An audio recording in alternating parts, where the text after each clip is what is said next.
নিরামিষ পনির রেসিপি বানানোর জন্য প্রথমে আমাদের কিছু আমন্ড, কাজু বাদাম এবং চালমগজ নিয়ে নিতে হবে, আর 1 চামচ পোস্ত। উষ্ণ গরম জলে এটা কিছুক্ষণ ভিজিয়ে রাখতে হবে।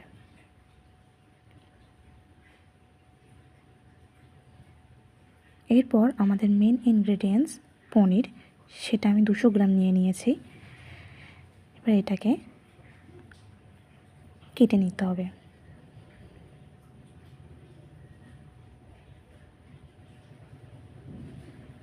এটাকে ঠিক এরকম লম্বা লম্বি কেটে নিতে হবে। আমি এটা ঠিক মোটাও না পাতলাও না, মিডিয়াম সাইজে কেটে নিয়েছি। আপনারা আপনাদের নিজেদের মতো শেপ দিয়ে নিতে পারেন। পনিরটা আমার কাটা হয়ে গিয়েছে। এবারে একে একে সবজিগুলো কেটে নেব। আমি আমার পছন্দ মতো সবজি নিয়েছি, পটল, গাজর আর আলু। আপনারা চাইলে আপনাদের পছন্দ মতো সবজি অ্যাড করতে পারেন। এবার একে একে এগুলোকে আমি কেটে নেব। প্রথমে পটলের খোসা ছাড়িয়ে পটলটাকে ঠিক এইভাবে কেটে নিতে হবে। একটি পটল 4 টুকরো করেছি আমি।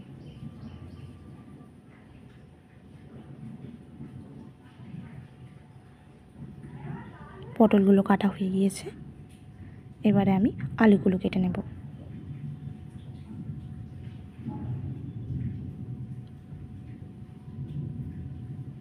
আমি এখানে 3টে আলু নিয়েছি।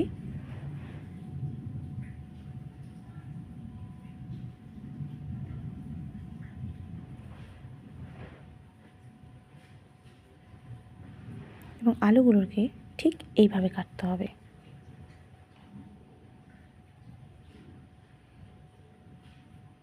খুব বেশি মোটাও না, খুব বেশি পাতলাও না, মিডিয়াম সাইজের নিয়েছি। এরপর আমি গাজরটা কেটে নেব।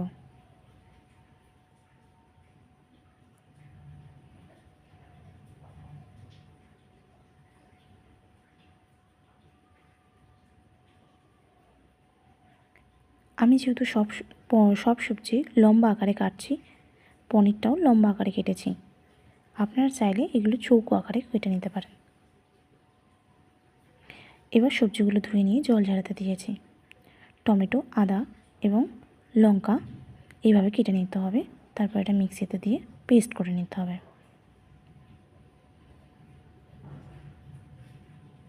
এটা আমার পেস্ট করা হয়ে গেছে। এখন এটাকে আমি একটা পাত্রে ঢেলে রাখছি। এরপর ভিজিয়ে রাখা বাদামগুলোকে পেস্ট করে নিতে হবে। তারপর কড়াতে তেল দিয়ে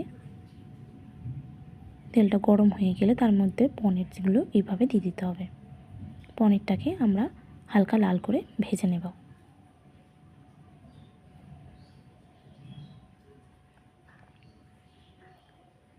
ঠিক এইভাবে পনিরটা ভাজা হয়ে গেলে এবার আমরা এটাকে তুলে রাখব।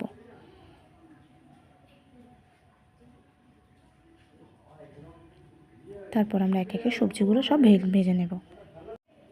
সবজিগুলোকে একে একে ভেজে নেব।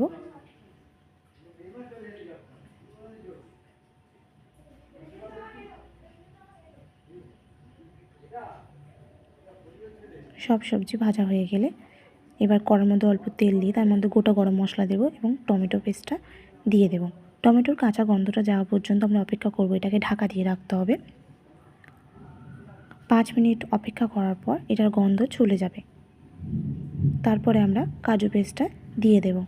কাজু পেস্টটা দিয়েও কিছুক্ষণ অপেক্ষা করতে হবে এর মধ্যে থেকে তেল ভাবটা ছাড়ার জন্য। কিছুক্ষণ পর দেখতে পাবেন এইভাবে গ্রেভিটা হয়ে গিয়েছে। এবার এর মধ্যে 1 চামচ নুন, জিরে গুঁড়ো এবং চিনি দিয়ে দিতে হবে। তারপর এটাকে ভালো করে মিক্সড করে এর মধ্যে সবজিগুলো দিয়ে দিতে হবে। তারপর এটাকে ভালো করে মিক্সড করে নিয়ে জল ঢেলে দিতে হবে।